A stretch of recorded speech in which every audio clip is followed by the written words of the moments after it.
So we got a 14mm socket. We're gonna change the brakes on the 2014 Subaru Outback. Got the bikes out.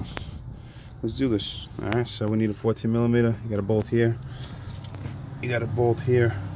We're gonna take these out, pull this thing off, and pop the new pads in. Then we're gonna compress the caliper that's in the piston. All right. So I can loosen them up and pull them out. Make sure this springs back and forth later. You want to always grease that up,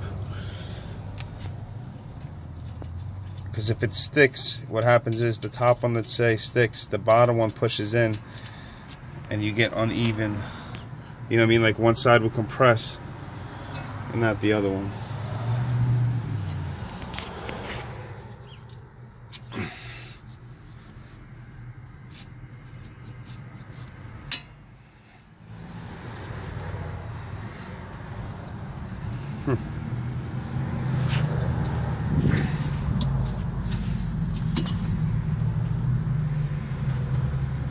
Let's put that out of the way. Right there. These pads.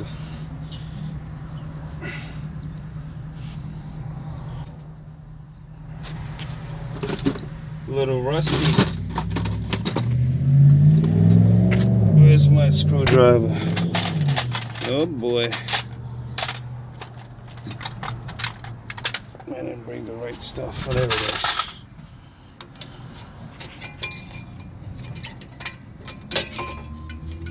So one pad is out.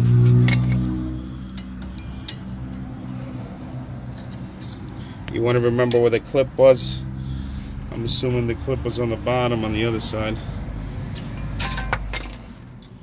Alright. That's out of there. Be right back. So I slided the new pads on there. I used one of my clamps to compress the pistons. What you do is you put your old pad on top of the pistons with the clamp, squeeze it down like that. That's what I did. Okay.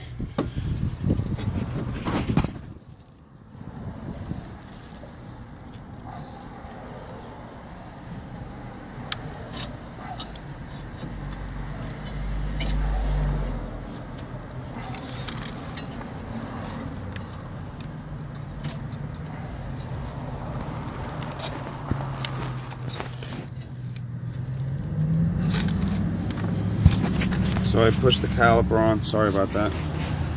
Now I gotta line the bolts up, make sure everything works fine. My little old school oiler.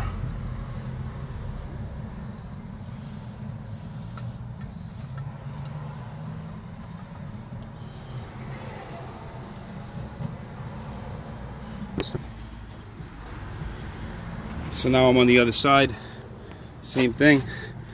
And loosen up these bolts. I sprayed them with WD-40, so it kind of makes it easier.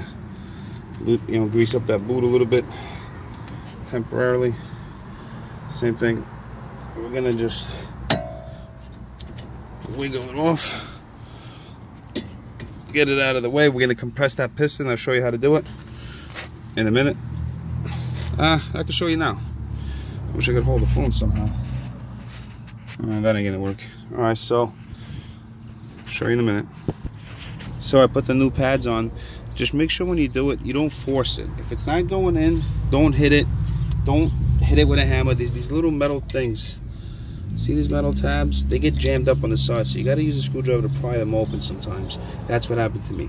So make sure you don't force it in. If the bottom first and then top doesn't work, try top first, then bottom. What I'm talking about is this little knob. You wanna put it in here first, then slide the bottom in. That's what I did in the outside. All right, so see what works for you. That's it. Now this is the other trick I was telling you about. So what you're gonna do is you're gonna take your old brake pad, you're gonna put it on top of the piston here, like that, so it covers both sides, and then you're gonna compress it with the G clamp. All right. So you see what I'm doing? I'm using the old brake pad to compress both sides at the same time. All right, using the clamp. That's what you want to do. You don't want to put the clamp right on the piston. You might fuck up the rubber. So that's it. The bolts are tightened up. Everything's locked and loaded. Make sure you use one of these, a jack stand, just in case everything else fails. I always put a tire. I don't know if that's a good idea, but before I had a jack stand, I used to put a tire. So if you don't have a jack stand, if you're being risky, put this fucking thing. Don't put it there where I have it. It actually won't work there on the bumper. You got to slide it underneath here. You got to put it underneath this whole thing right there. So at least it won't crush your legs. All right. Put a tire. Use something.